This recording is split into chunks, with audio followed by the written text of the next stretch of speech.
The sun was setting over my ranch when I heard a loud bang on my door. I opened it and there she was, Karen, the mean lady from the HOA, standing with a big grin. "I took your ranch, Jake," she shouted, waving some papers. "It's mine now." I stared at her, my heart racing. Then I remembered I leased this land to Judge Miller. "You didn't know that, did you?" I said, my voice shaking. Karen's smile dropped and she turned pale. Before I could say more, a car screeched up and a man in a suit jumped out, yelling, "What's going on here? Who is he and what would happen next?" It all started a few months ago in my little town of Willow Creek. I'm Jake, a 12-year-old kid who loves animals and my ranch. My family owns a big piece of land with horses, cows, and chickens, and I help my dad, Tom, take care of them every day. My mom, Lisa, bakes the best pies, and we sell them at the market. Life was fun back then, riding horses with my best friend, Sam, and watching the sunset from the barn. Those were the highs, the times that made me feel like the luckiest kid alive. But then the HOA moved in. The Homeowners Association was a group of grown-ups who made rules for our town. Karen was the boss of them, and she was super strict. She didn't like my ranch because it was messy with hay and animals. "Your place looks awful, Jake," she'd yell, stomping her foot. One day, she came with a list of rules. No loud noises, no animals outside, and no old barns. I didn't like her, but Dad said we had to follow her because she had power. That was the first low, a moment that made me feel trapped. A few weeks later, things got worse. Karen started sending us letters, saying we had to fix the fence or pay money. Dad tried, but the fence was old, and we didn't have much cash. "We'll figure it out," he told me, but I could see worry in his eyes. One afternoon, I was feeding the chickens when Karen showed up with two men. "This fence is broken," she snapped. "I'm fining you." The men put a big notice on our gate, and I felt mad. That was a scary moment that made me want to fight back. The next day, I talked to Sam about it. We sat by the creek, throwing rocks into the water. "She can't do this, right?" I asked. Sam shrugged. "Maybe we can talk to someone." That was a quiet time that gave me hope. We decided to ask Judge Miller, a nice man who lived nearby. He was the town judge and always helped people. I felt better, but Karen kept coming around, checking our ranch like a hawk. Her visits made my stomach twist. One night, Dad came home late, looking tired. "Karen's pushing hard," he said. "She wants us to sell the ranch." My heart sank. "No way," I yelled. Mom hugged me, saying, "We'll find a way." That was another low, a moment of fear that made me hug my toys tight. But then Dad had an idea. "What if we leased the land to someone important?" he said. We talked about Judge Miller, and Dad called him. The judge agreed to lease our ranch, saying it would protect us. I was excited. That was a plan that felt like a superhero move.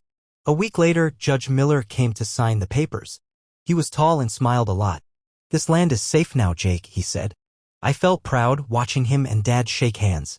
But Karen wasn't happy. She started spying on us, peeking over the fence with binoculars. That was a creepy feeling that made me nervous. One day, I saw her talking to a lawyer and my stomach flipped. What was she planning? Then came the day everything changed. I was in the barn brushing my horse when Karen stormed in with those papers. "I took your ranch," she yelled. I ran to tell Dad, but before we could stop her, she put a lock on the gate. That was a shocking moment that made me cry. Dad called Judge Miller, and that's when I remembered he leases the land. When Karen showed up again, I told her, and her face went white. Then that car screeched up and the man in the suit jumped out. Who was he and what would he do? The man in the suit stormed toward us, his face red with anger as the car's engine still hummed behind him. "What's this about my land?" he barked, glaring at Karen. I froze, clutching Dad's arm, while Karen stammered, I thought it was theirs." Judge Miller stepped out of the car, his calm voice cutting through the tension. "Karen, you've made a big mistake," he said.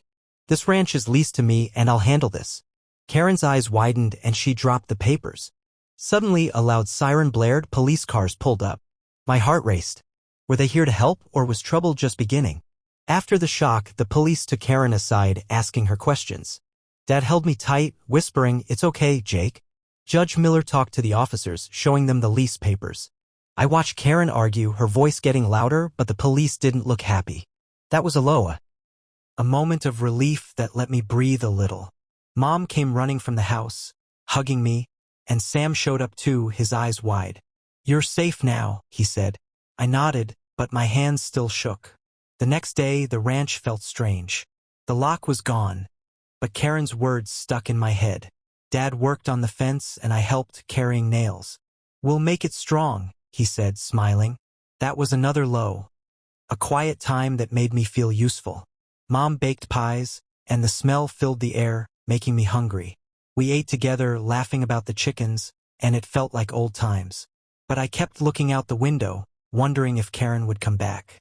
Later, a letter arrived from the HOA. Dad read it and frowned.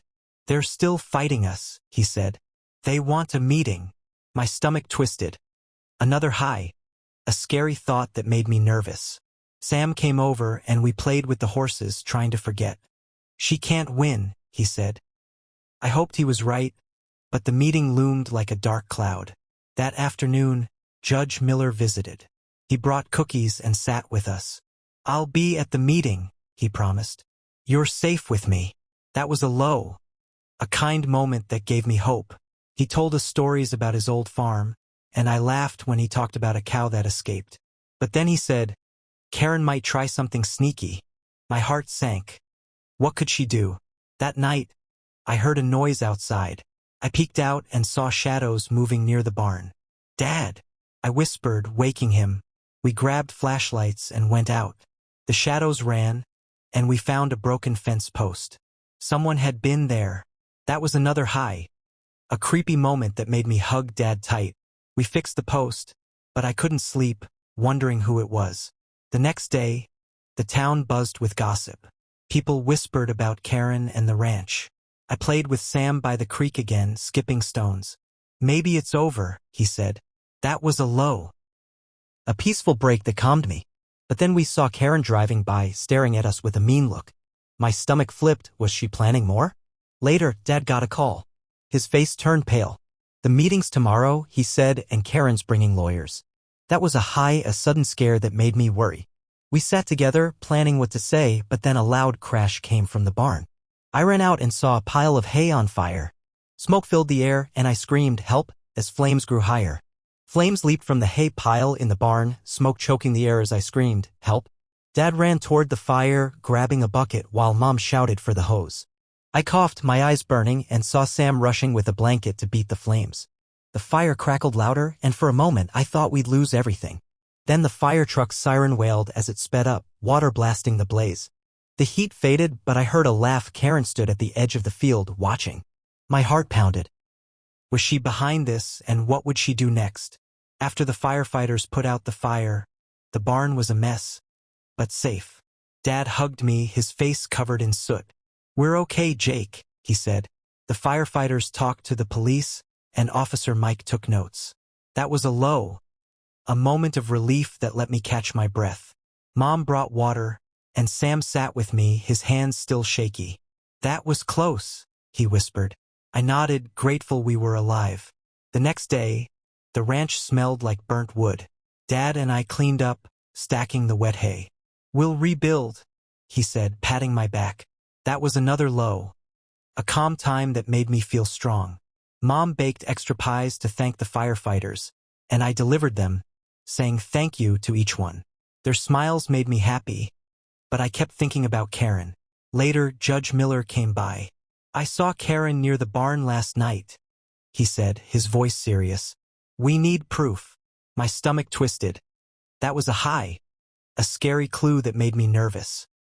We searched the field and found a glove with her initials. "This is it," Dad said. We gave it to Officer Mike, who promised to check it.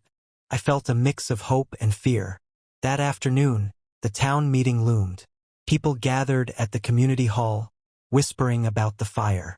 I sat with Dad and Judge Miller, my hands sweaty. Karen walked in with two lawyers, smirking.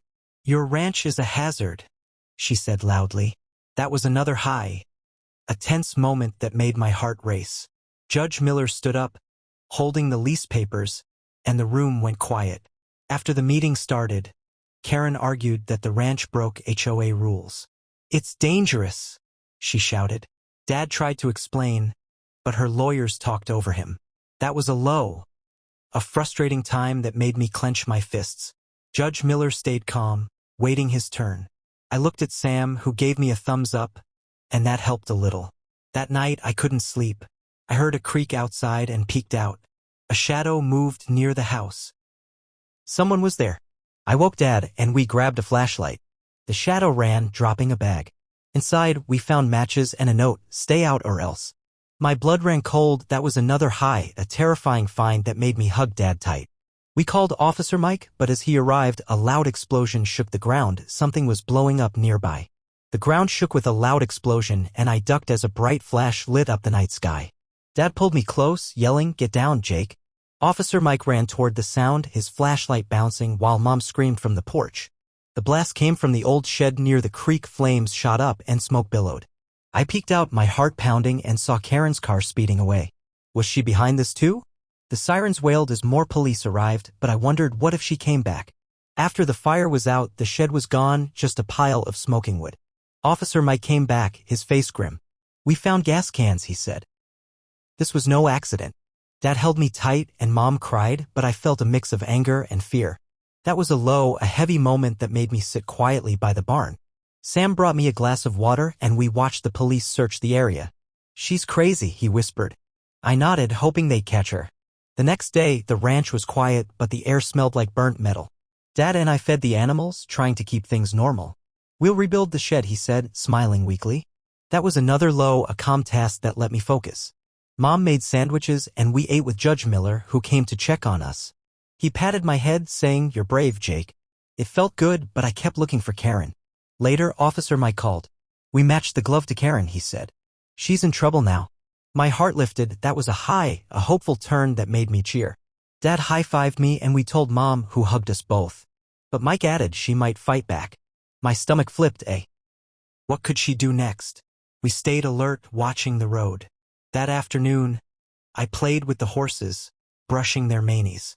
Sam helped, and we laughed when one sneezed on us. That was a fun break that made me forget the danger. But then I saw a paper stuck to the fence.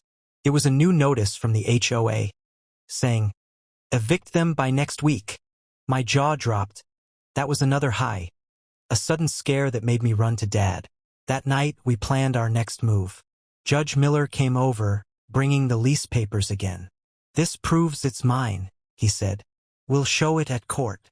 That was a smart plan that gave me hope. We practiced what to say and I felt ready. But as we talked, a loud crash came from the barn. Something heavy fell. I ran out and saw a tractor tipped over, wheels still spinning. "Who did this?" I yelled, my heart racing as shadows moved in the dark. The tractor lay on its side, wheels spinning in the dark. As I yelled, "Who did this?" Dad grabbed a flashlight, shining it toward the shadows while Mom called Officer Mike. A figure darted away, disappearing into the trees, and my heart pounded. The barn creaked and I saw a rope tied to the tractor. Someone had pushed it over. Judge Miller ran out, his face tense, and said, "This is too far." Sirens blared as police cars arrived, but I wondered, would they catch the person? The night felt heavy with danger. After the police searched, they found footprints leading to the road, but no one. Officer Mike shook his head. "We'll set up cameras," he promised. Dad hugged me and we went inside, exhausted. That was a tiring moment that let me rest. Mom made hot chocolate and Sam joined us, telling jokes to cheer me up. I laughed a little, but my mind was on the tractor. The next day, the ranch was a mess. Dad and I fixed the tractor, lifting it with help from Judge Miller. "Good as new," Dad said, wiping sweat. That was another a steady task that made me feel strong. Mom baked pies and we shared them with neighbors who came to help. Their kindness warmed my heart, but I kept an eye out for trouble. Later, Officer Mike brought news. "The cameras caught Karen near the barn last night," he said. "She's getting a warrant." My heart jumped. That was a big win that made me smile. Dad cheered and we hugged, but Mike warned she might run. I nodded, wondering what she'd do next. We stayed close, watching the road. That afternoon, I played with the chickens, tossing them corn. Sam helped, and we giggled when one pecked his shoe. That was a fun break that felt normal. But then a loud horn blared. Karen's car pulled up. She jumped out, waving more papers, yelling, "You're evicted today." That was another a sudden scare that made me freeze. Dad ran to stop her, but she locked the gate, smirking. That night, we gathered with Judge Miller. "We'll go to court tomorrow," he said, showing the lease. That was a solid plan that gave me hope. We practiced our story and I felt ready. But as we talked, a strange noise came from outside, a window shattered. I peeked out and saw a rock with a note, "Leave or else." My blood ran cold. Was this Karen's last move? The window shattered with a loud crash and I ducked as the rock hit the floor, a note fluttering beside it.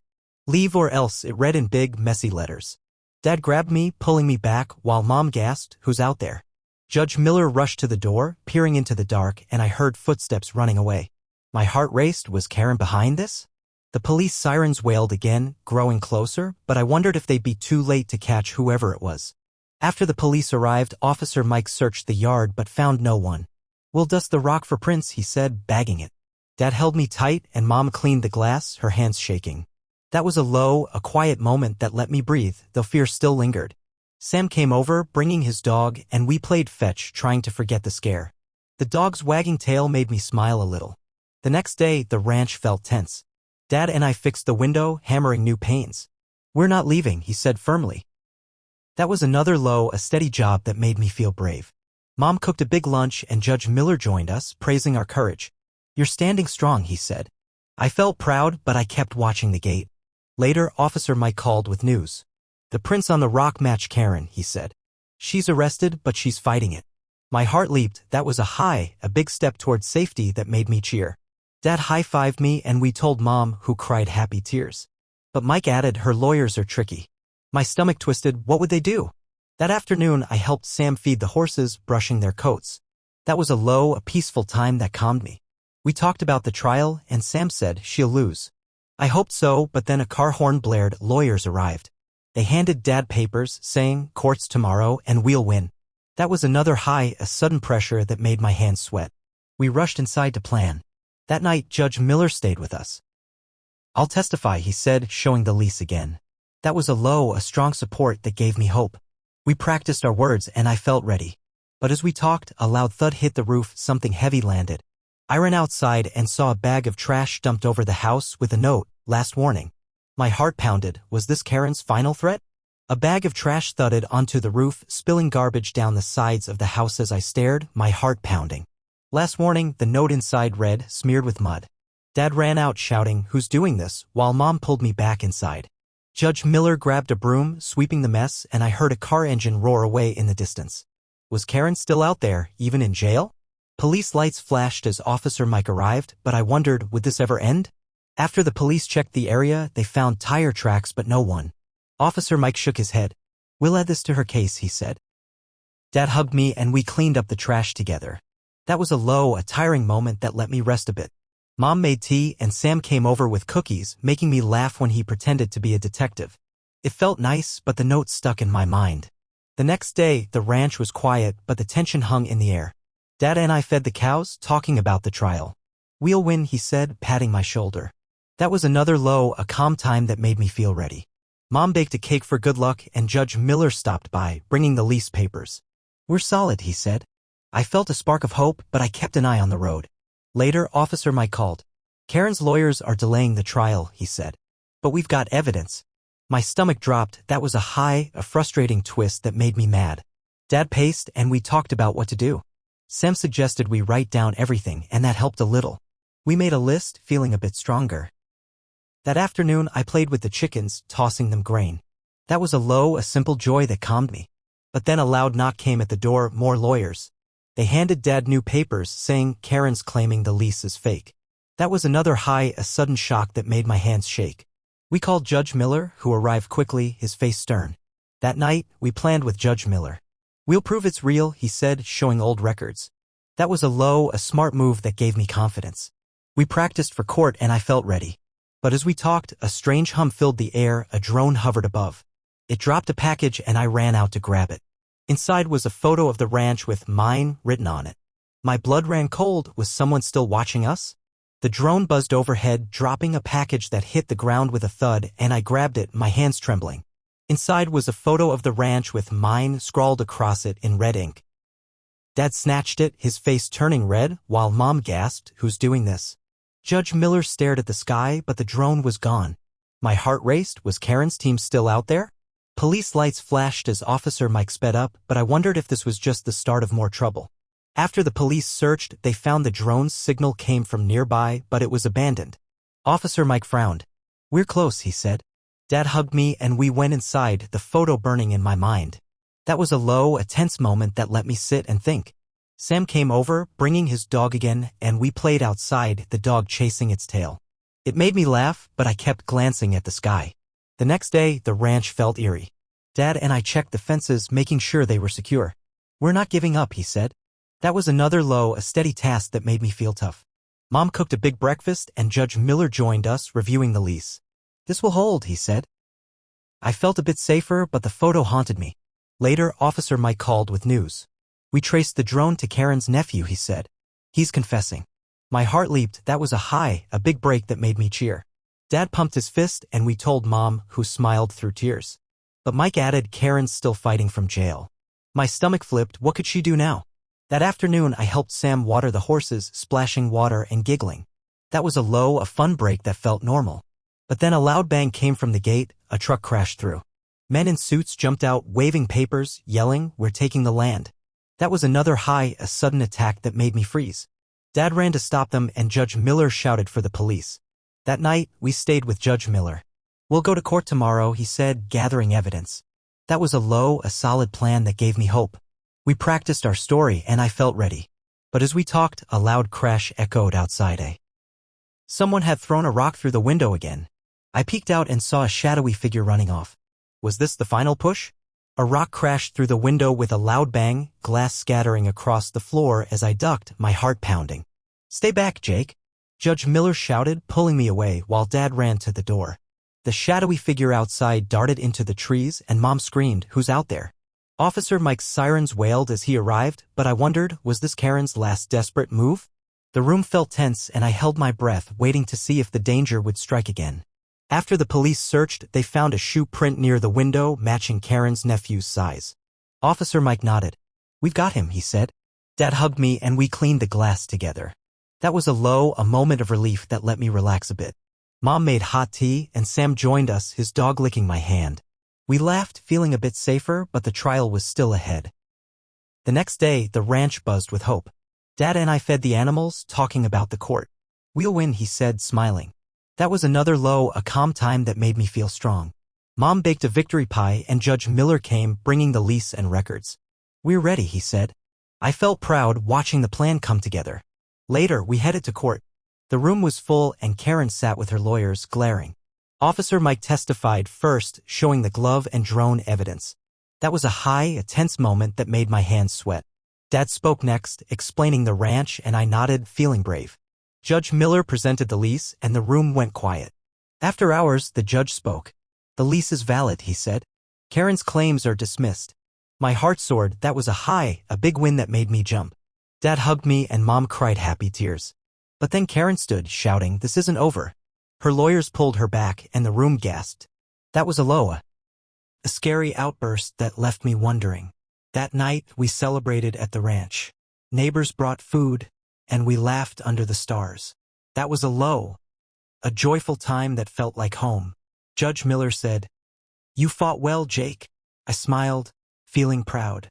But as we talked, a car engine roared nearby. A figure stepped out, holding something shiny. My stomach dropped. Was this the final twist? Life lesson. Standing up for what's right, even when it's hard, can protect what you love, and asking for help from good people makes you stronger.